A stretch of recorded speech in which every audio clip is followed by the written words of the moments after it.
Hey everyone, welcome back to another episode of The Vegan View. On today's episode, we have Grammy award-winning artist, Kitten Kuroi.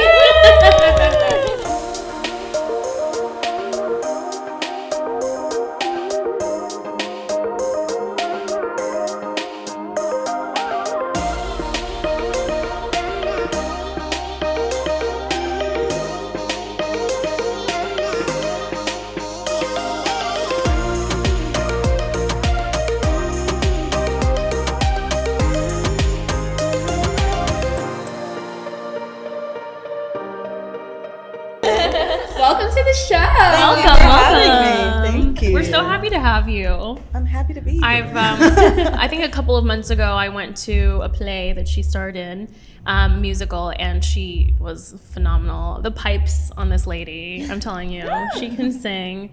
Thank you so much for joining us on the show. Can you tell us a little bit about you and your vegan journey? Me and my vegan journey. Well, I have been vegan, I feel like, since 2008 or 2007. Okay. Wow. Do the math because it's early in the morning for me. The way I kind of stumbled upon veganism is I had some health issues, and there's also some health issues in my family.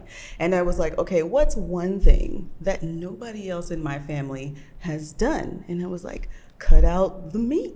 Mm-hmm. So I started on that journey. So I never went from like vegan to pescatarian or vegan to ovo. I mean, I went straight from eating all meat to none whatsoever. Wow. And it was life changing. Yeah. You know, I mean, sometimes people have hereditary things that happen, Right. but I feel like being vegan allowed me to just kind of circumnavigate all of those things, get around a lot of the problems, or to have the problems less abundantly, you know what I mean? Like definitely. something that, something so I wouldn't be totally immobilized by everything. Yeah. So what kept me on the path is I went to see a friend in a musical, actually, and we drove up the 5, whichever is the one where you drive up the coast and there's all the farms, right? I think it's the 5. I think it's the 5, Yeah, I right? think So it's I'm the driving 5. up- Right. So I'm driving up the 5. And I'm seeing all these different farms. You're seeing the factory farms. You're seeing the grazing. And you're just right away seeing the difference between the way that the animals are treated. And at both times, you're like, none of these animals are going to make it. Yeah. All of them are here for human consumption. Yeah. And it's absolutely horrible. And something that is kind of controversial is when I saw the cows in the factory farm situation all, butt up against each other and all sad and in the dirt and each other's filth, it made me think of slave ships. It made me think of Africans coming over the during the transatlantic slave trade and being smashed up together because that's how we were seen as cattle, livestock, all that kind of stuff. So I'm like, wow, like the parallels of this. Wow. And it's controversial because some people are like, but these are humans and these are animals. But in this case, you see how my ancestors, some of them, not all of them, were treated very similar to the livestock. So if I wouldn't want that with people, why would I want that with animals? And if I love these animals, why would I want this for them? Right. They're also living beings, and like I said, you see the cows that are like kind of frolicking. They have no idea what their fate is, but they're in the grass kind of doing the thing. Then you see the ones they're totally depressed. You see that they are depressed. Yeah. And it was heartbreaking. And that image, that drive going up and seeing that parallel, that's something that was like, okay, this is not just for a personal desire, personal Or even just growth for health or whatever. anymore. This extends beyond that, and that's my journey. That's part of the beginning of my journey. I feel like that happens to a lot of people. A lot of people will come to veganism for health reasons, and then just being in the community or just being around more vegan things, they'll come across the documentaries or they'll come across someone with an interesting story, and then they'll be faced with the fact that it's not just about health, it's also about like the ethical aspect of it. And like, boy, is the ethical aspect of it like a huge part of it, because how do you consciously live knowing that you're hurting somebody else. Yeah. Yeah. I mean, we talk about it a lot. Like, veganism is, I mean, if you're really in it for the full all-encompassing aspects of veganism, it is about collective liberation at the end of the day, and that includes human animals and non-human animals. So it's extremely hypocritical to stand for, you know, women's rights and to stand for anti-racism and not actually, you know, have that tie in to your diet as well, because those are the non-human animals that are being affected in the same way that the human animals are affected by these things. So it's hypocritical, and I'm so glad you brought that up. Yeah. I've done that drive many times because I'm from Washington. Ah, okay. So back and forth, and every time that you smell it before you see it, and then it's like you can feel their sadness. Like just like they looked so like depleted and just like defeated, like they've given up on life already because they know, and they're in their own filth, and it's like it's so heartbreaking. And I always am like, how could they have this like on display like this? But then also I'm grateful because I'm like, I hope that there's other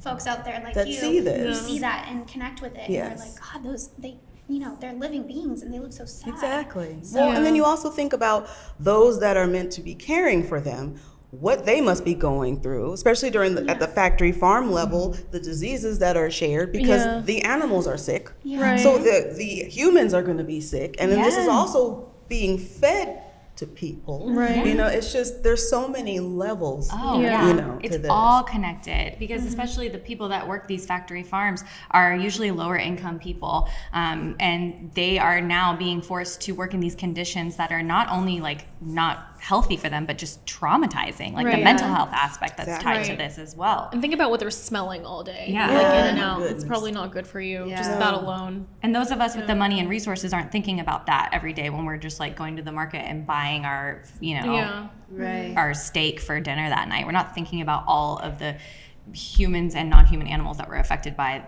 that steak, how that got to be on your plate. Yeah. So 2008, 2007-ish is when you 2008, 2009-ish, I will say. 9-ish, okay. And it is interesting because it also overlapped with when I really started going on tour with artists. Yeah. And it's interesting to see the difference between when I started and now. Because here's a story. So I was in like Alabama or something, and I was at a casino doing a performance with an artist, and I was hungry. I needed food, as one does. Yes. And so I go and I look. I didn't have a chance to go into any of the restaurants at this casino. So I'm like, let me call in something. So while I'm getting dressed, they'll bring it to me. I can eat all this good stuff. Right.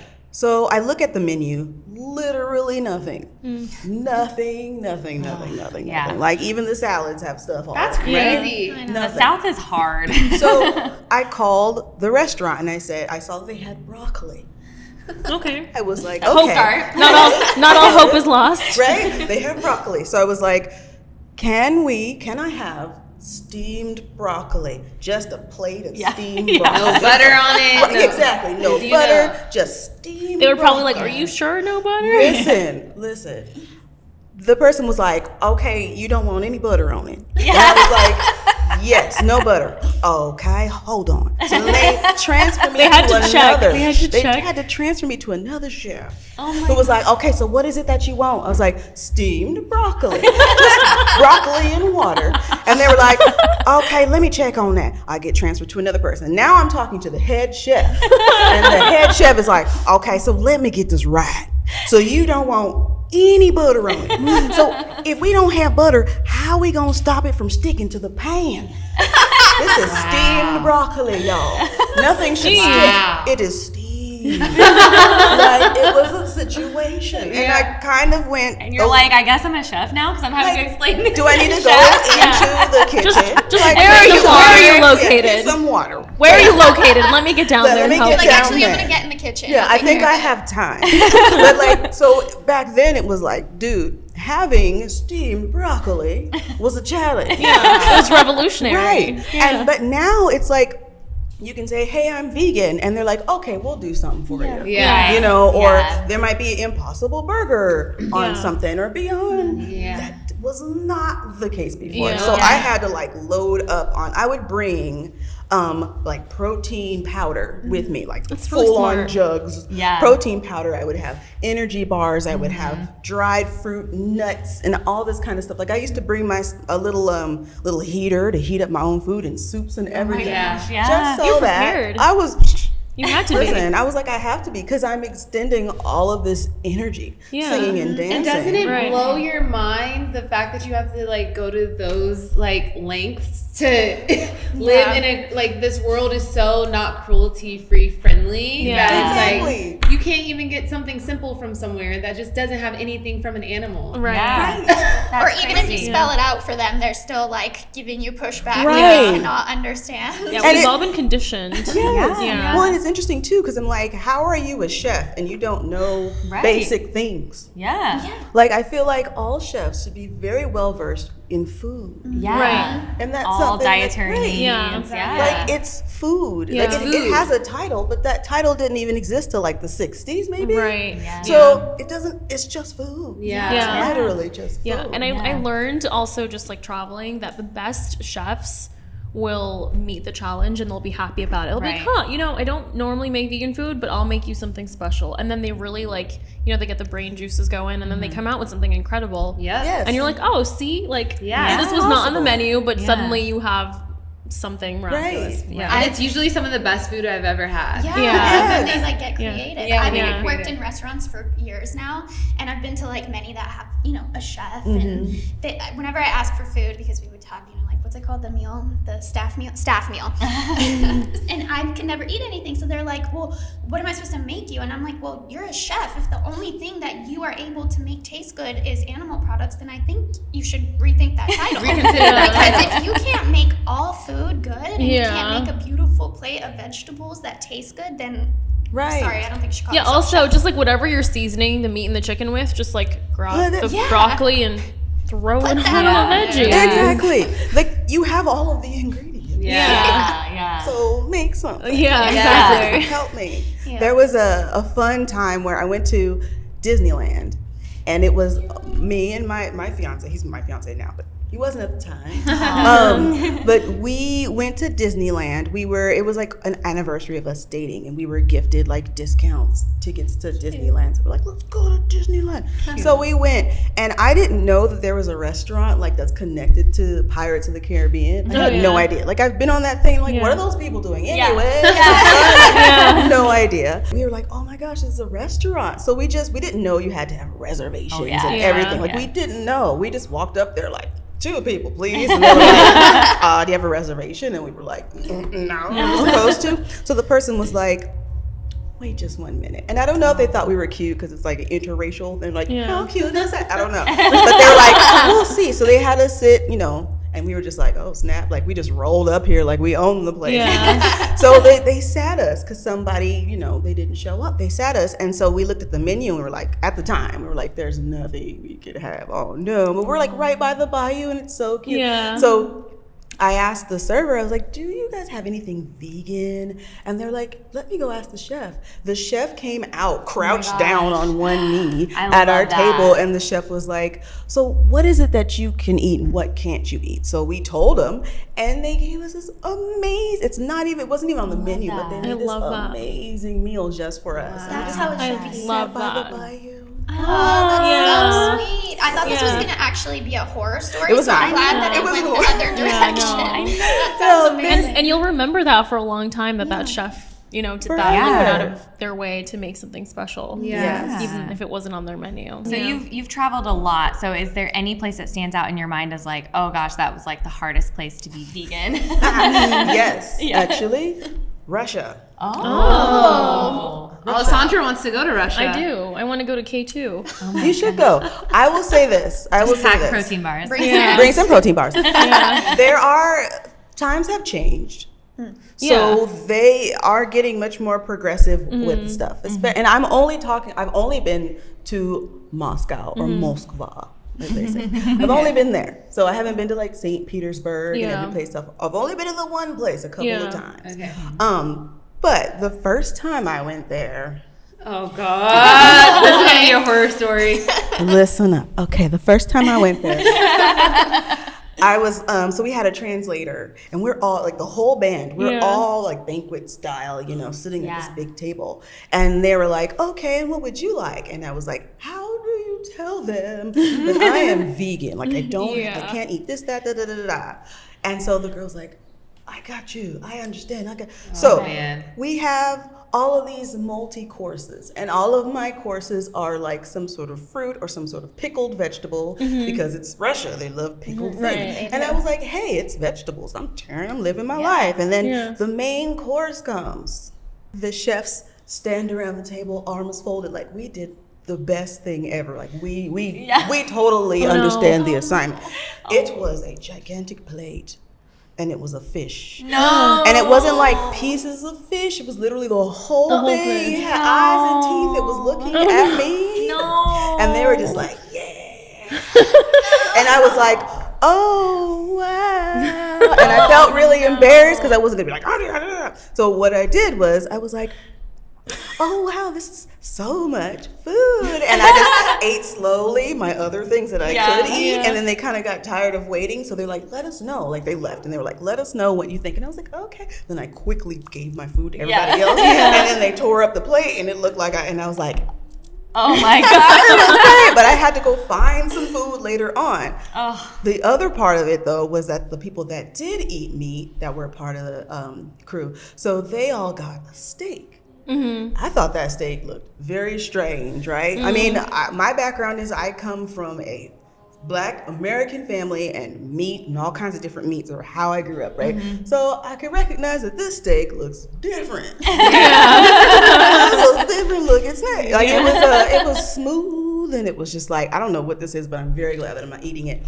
So anyway, everybody's eating it. They're like, it tastes good, but it's a little bit different. So then the chefs come back, you know, because they're just like, wait, was it bear? People. No. Oh God. What? That's a thing? Yeah. People eat everything. Yeah. Unfortunately. Yeah. So one of the band members was like, man, this is a different tasting steak. Like, what is it? And they were like, it's horse. And they're just like, and everyone was like, no. Even the people that ate meat, they were like, no. What's so different from a horse and a chicken and a cow? I know. And a pig? What's the difference? I don't know. You tell me. What's the difference? If you are watching this and you would be horrified by having a horse meat on your plate, ask yourself, why is it different from eating a steak versus a horse? It's the same thing. In that moment where you like, interesting that you feel that way. Very much so. Very much so. Very much so. In society, if we were like brought up to like eat horse meat, it would be a normal thing. Right. No, we're taught to care for horses and ride them, and they're beautiful and majestic. Right. And like, and we have horsey calendars. And, just how we're not brainwashed to love them, because we should love them, but brainwashed to care for some and not for others. We've just been conditioned our whole lives. From birth. Yeah. The cognitive dissonance. This animal's all right to eat, but not this animal. This is, oh my God, no. It's crazy. It was wild. And I'm sure from traveling you've seen other countries eat other we have our idea of what is an edible animal in the United States, which is very different from what other people is their idea in another country. And we are so close-minded here where we're just like, well, that's right, and everyone else is wrong, so everyone else is gross because everyone else is eating other animals. Why are we? They must think the same thing about us. Maybe they really love cows and they think we're freaking crazy for eating cows. It's so crazy. Well, in India, they're very respected, right? They don't. The cows are respected. Exactly. We also wanted to talk to you about a more controversial topic, which is, we love that. We love controversy. Just veganism and how it can be sort of like a cult. So I know you have some opinions about that. So let's dive into that. Yes. I think that veganism is awesome. We've already discussed this. It's great. It's wonderful. But I feel like there are some people that treat it very cultish, or people believe that you have to be in the cult of veganism to be a vegan. Like you have to all of a sudden abandon your whole family and you have to drink whatever the Kool-Aid is. And it's interesting because there's that little whatever, that saying that's like, if you want to know if someone is vegan, they'll just tell you. You don't have to ask. Right? Which so annoying. is not, in my opinion, in my experience, it is not true. Most vegans talk about veganism if they're asked about it. Exactly. You know, like, on this show, we are instigating talking about veganism because that's the purpose of the show. And and if you watch the show, it's because you found this show and you're choosing to listen to it. Right. We're not like knocking on people's doors. Do you have time for cows and chickens today? Maybe we should. Actually, you just gave us Watch out. Have you accepted the cows and the chickens into your life? There's this idea, this concept that vegans are very aggressive and it's this cult, and it's like if you're not down with this, then you're blah blah blah, or you have to be all this, and otherwise you're not that. And like, it's interesting. In my experience, I call myself a holistic vegan, which is not a title. It's not anything official. I made that up. I made it up. But what I mean by that is I am a vegan for the animals, the humans, the planet. I'm also realistic, right? So if you are like, oh my God, I can't believe you're this and that and this and that and that, and you're vegan and and I'm this way as a vegan and you shouldn't be this way. Yeah. There's no way to be a perfect vegan. Yeah. Especially as a modern day human being. If you live in a city, very, very, very direct translation of veganism, that's not vegan, because the land had to be cleared for the animal, for the humans to live here. You know, if you drive a car, a bicycle, if you ride rollerblades or a skateboard or whatever, technically that's not vegan because maybe some of the materials, right? Yeah. So you have to be realistic to some kind of extent. Like even if all I do is public transportation, you're helping with lots of environmental initiatives, which is great, but you're still on a bus that's not made out of vegan materials. So instead of looking at things all black and all white, think more holistically. What can I do to make the smallest impact negatively on the planet for the animals and that kind of thing? And it starts with baby steps with some people. Not everybody can be like me and just be like, not doing this anymore. Right. Like, and that's okay. Right. There's steps as long as you're going in this going in this right direction. And that doesn't mean that veganism takes the place of whatever religion you grew up in. It doesn't take the place of whatever kind of culture you have. For example, once my family, extended family, found out that I was vegan, it was like, oh, well, you're not black anymore. Oh, well, you're not, this and that anymore.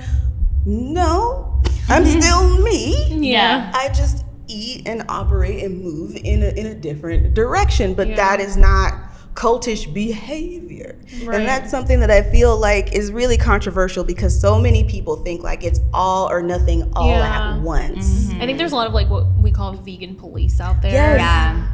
Who, for a lot of people it is black and white. It's like, well, you're not even vegan because you have X thing from 20 years ago. So you really couldn't be, we're all on different paths. We all see what is sustainable to us. And like you said, if we try to work towards creating the least amount of harm possible, then, and your intention is, helping the animals, helping the planet, and helping people, and extending compassion to other people as well, then I think you're vegan. Yes. Now, if you're just doing it for a diet, just because it's a fad and it's diet, then you're not vegan. Right. But I feel like it's just a lot of gatekeeping. Also, a lot of like you're not allowed to be vegan because of this. Like, oh, but they're not really vegan because of this. Well, I mean, there are people who legitimately are like, I won't even eat at a non-vegan restaurant, even if they have a vegan option, because that's supporting the non-vegan options. And it's just you have to, like, there is a gray area, like you said. It's not black and white, and we don't live in a vegan world, and we can't be perfect. All we can do is do what is best, what is practicable and possible for us, for our situation. And for the greater good too, right? Because if you're not supporting any restaurants that have vegan options but aren't vegan, then you're not helping the demand. And those people are like, you know what, we put something on the menu, but it didn't do well, so we're just gonna take it off. And now that place doesn't have a vegan option anymore because you didn't eat there. And maybe it would have been the best thing you ever had at that restaurant that was vegan. And also, as a person that travels a lot for a living, there's times where you are in Kentucky someplace and all they have is Chick-fil-A and McDonald's and by the truck stop, and you don't have any options. But let's just say Carl's Jr. has that Impossible Whopper, and now I can eat some food. Right, exactly. Right, like that's really important to me. And how appealing to somebody who may be like more interested in eating more plants to be like, oh, I can still get a burger. I swear every every time I post Carl's Jr., people, like, we always get it on a road trip. People are shocked. They're like, they have a vegan burger? I get so many DMs from friends and people that follow me. It's been years at this point, hasn't it? Yes. Yeah. What do you guys think I do? Like, I'm just like eating like nuts on the road. Yeah. Like, I'm like, yeah, like they have a vegan option. You can get it. Like, That's what I think is so great about what it is that you all are doing and what vegans collectively are doing, because we're making veganism much more accessible. Yeah. Like we're taking away all these different gatekeepers and all these different financial tiers that you allegedly have to be on to be vegan, and we're making it more accessible. And what's beautiful about this is that it doesn't just benefit the other vegans and the humans, but it also benefits all the vegan curious people too. Exactly. Because there are a lot of people that just have to kind of get used to the idea that vegan food is just food. Right. So then when they try this, they're like, oh wow, like I have friends, they're diehard meat eaters, right? Yeah. But there's certain places that they will not eat the meat meal. They will have the vegan thing. And then what happens is they call me up out of the blue to tell me about their vegan experience. Yeah. Love that. Which is incredible. I think it's funny because I think for a long time people think, oh, you're vegan, oh, what do you eat all day? Salads. And it's like, what? I love when I meet someone and they find out I'm vegan, they're like, oh, what do you eat? Salads. I'm like,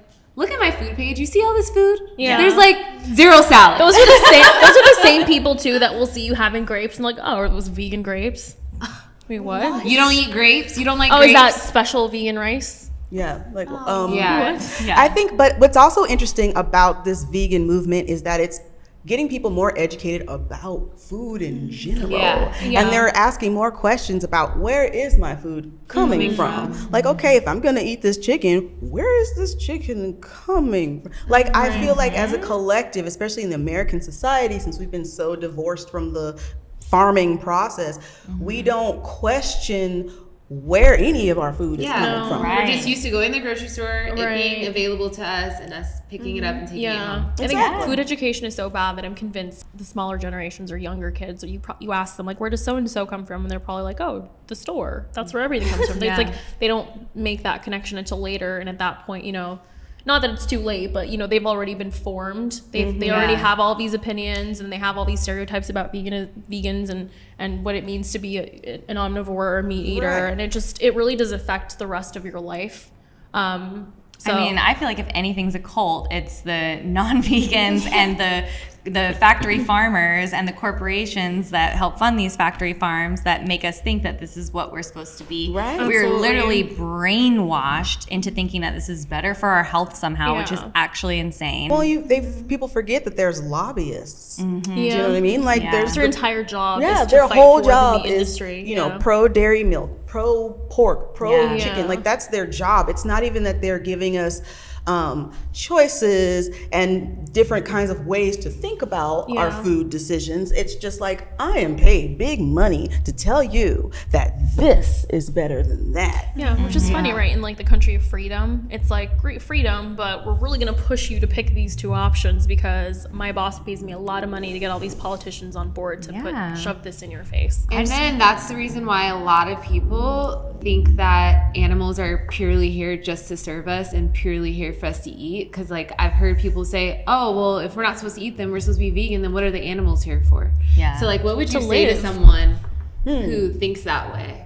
What are the animals? The animals are here. They're here to vibe. They're here to vibe, to like chill, They're here, for me, I think that the animals are here also because they're super cute. The animals are part of the life cycle of plants as well. They eat the plants, they digest the plants, they fertilize the plants, help give us, more plants to eat. I mean, because then if you want to be super duper, like, why are we here? Exactly. Why are we here Why then? are we So even here? Because if there are people that are cannibals, probably, hopefully not a lot, but there are people that are cannibals, so they might think, well, humans are here for me to eat. And then we'd be like, wait a minute. Hold up. No. Talking about cannibalism, I thought that it was this like rare thing that maybe was done in the past, but on TikTok, I've been seeing some stories lately. Excuse me, ma'am? No. Yes. Like apparently. Oh, I think we need to do an episode on that. I know we need to talk about that, but apparently there is some infection that can only be passed on you heard about that, right? And then a few women posted their stories on TikTok talking about how they or their friend got this infection and went to the doctor, and then they were later contacted and they were like, hey, who were you last, intimate with? And they'd go find this person, knock on the door, body parts in the freezer. Yes, so this is like a real thing, and this was like current. This was like a month ago when I watched these videos.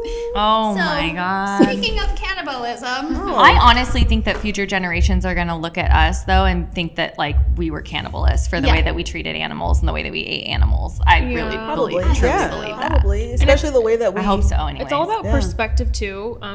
Because like going back to the whole like what are animals here for? I was watching a documentary on Netflix last night and it was called Animal, and I think I'm on like episode 4 or 5 or whatever, and they were talking about mountain lions, and the narrator said animals are here on our planet and we have to share our world with them, and good things happen when we do that. Talking about repopulation of animals and all that stuff. And I'm like, that's all great, but our world, that's like 1, the narrator, 2, the person who wrote the script, the producers, everyone involved. It's not our world.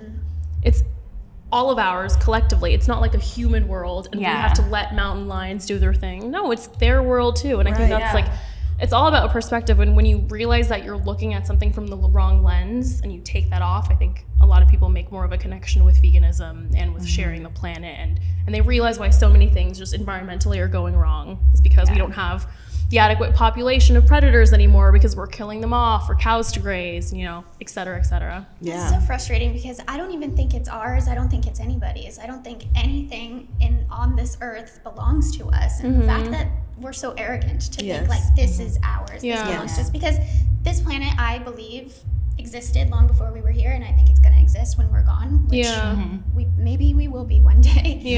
People forget that we are on a planet amongst a whole bunch of other types of planets and the cosmos and all this kind of stuff. So thinking in such an immediate and very small, narrow-minded kind of way is self-defeatist for even if you want to say this is our planet, it's still very self-defeatist. Them thinking that this is our planet is the reason why they continue to drill for oil and frack and do all of these things, and they get surprised when we've got floods and we've got snow in my backyard and Boyle Heights and all this kind of stuff. Like, this doesn't just come from nowhere. Like, yes, there's the progression of things because of time passing or whatever, but there are things that we are doing as humans that's accelerating and exacerbating these things, and it's really, it just drives me insane. I'm inspired by our talk, and I feel like it's hopefully inspired you guys at home as well to look at your veganism through a different lens. And where can we find you? And all over. What's next for you? You can find me in these streets. You can find me on Instagram. That's my primary situation. We'll link it down below. My blue check is on Facebook though. Oh, but she has one. I have a blue check. That is Facebook. Very cool. Facebook, Twitter, all that good stuff. Awesome. I am working on an album. Album's coming. I can't tell you exactly when, but it's coming. Okay. It's called American Refugee. I'm in a musical called 44. It's an Obama musical. It's hilarious. It's kind of like, very funny. One of my castmates said it's like South Park meets West Wing. Kind of thing. Yeah. So it's really hilarious. I don't know if we can cuss on here. Yeah, we can. Okay, one of the songs that we have is called Motherfucking Obama. In fact, that is the theme. The theme song is Motherfucking Obama. And that runs from April 19th through May 20th at the Bourbon Room. I'm very excited. Yay. You have to I play go. a character called the Voice of the People, which I'm kind of like a muse that kind of carries the story along. I open the show, I kind of close the show. I'm all, she saw it. Yeah. I'm running all over the place. You're Lady Liberty at one point. I'm like everything. So that's coming up. This weekend coming up, I'm going to be performing with Billy Idol. So that's really exciting. Yay. I got that going on. So I mean, I have my hands in like all of the cookie jars. Oh, that's great. trying to stay busy. Yeah, of course. Continuously being vegan. Yes. Great. And I just have to know, if you were on a deserted island, what is the meal that you would have to have with you? Ooh, That's your the last meal. Your last meal. Why is it my last? I know. Because that's the only thing the chefs there can make for you. Ooh. Oh, that's so hard. I love so many things. Cinnamon rolls for sure. Okay. From what's that place? The vegan from Cinnaholic. So Obsessed. good. The sticky bun one. You know? Okay, cinnamon rolls. I also like all of the little chicken nuggy things. Yes, Like, I love a chicken Me nugget. too. Even if they're child. kind of bad. Even if they're know. kind of bad, vegan chicken nuggets, I'm like, they're still love vegan. that. Honestly, I chicken kind of like nuggets. it when they're bad. Yeah. Yeah. It just takes You me know, back. Yeah. I like, I'm trying to think of my favorite chicken nuggies that I can go and have. One of my favorite is from Burger Lords. You know, the little tofu one? Yes, I love Burger Lords. Yum. Oh, so This I is haven't been there in delicious. ages. So So good. good. So crispy. That's what's popping up. Now I'm getting like mad hungry, guys. you're good. Okay, what else? Watermelon. If it was an island, watermelon. Yum. Watermelon is magical. It is. This is my watermelon story. This is how I know watermelon is really magical. Okay, I don't drink a lot, but I drink sometimes. And a friend of mine came over and we had a little bit of wine. And she's like, girl, I'm about to leave. So she left. She had like one glass. And I had a big jar left. So I was like, I have nothing to do. So I was like, ah! And then this is how vegan I am. I'm not like, wow, I'm so drunk. Let me go have horrible stuff. I'm like, I'm so drunk. Let me eat watermelon. Right. So I like chopped a gigantic watermelon in half and I was tearing it up. And the next day I didn't have a great, I'm hangover. sure. Oh, because So hydrating. Yeah. that's such a great hack. Smart. So I was like, So smart. oh, so definitely bring watermelon. Okay. Yeah. And We mango, love that. mac Me and too. cheese. Oh yeah. Yeah. Mac and cheese. But it would be my mac and cheese. Yeah, you can't eat Your own everybody's mac mac and and cheese.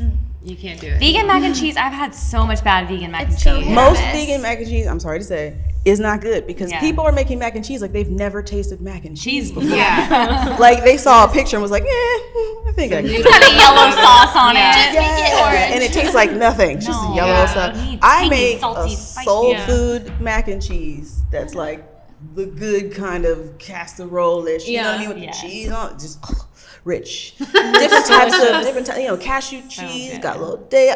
It tastes amazing. Oh, that's Wow. awesome. And green, collard greens. Oh, collard for greens, sure. yeah. I'm sorry. We can go forever. Yeah. My last meal would be the biggest thing ever. Yeah. It would be like a Go out with the thing then. Disney princess situation. Yes.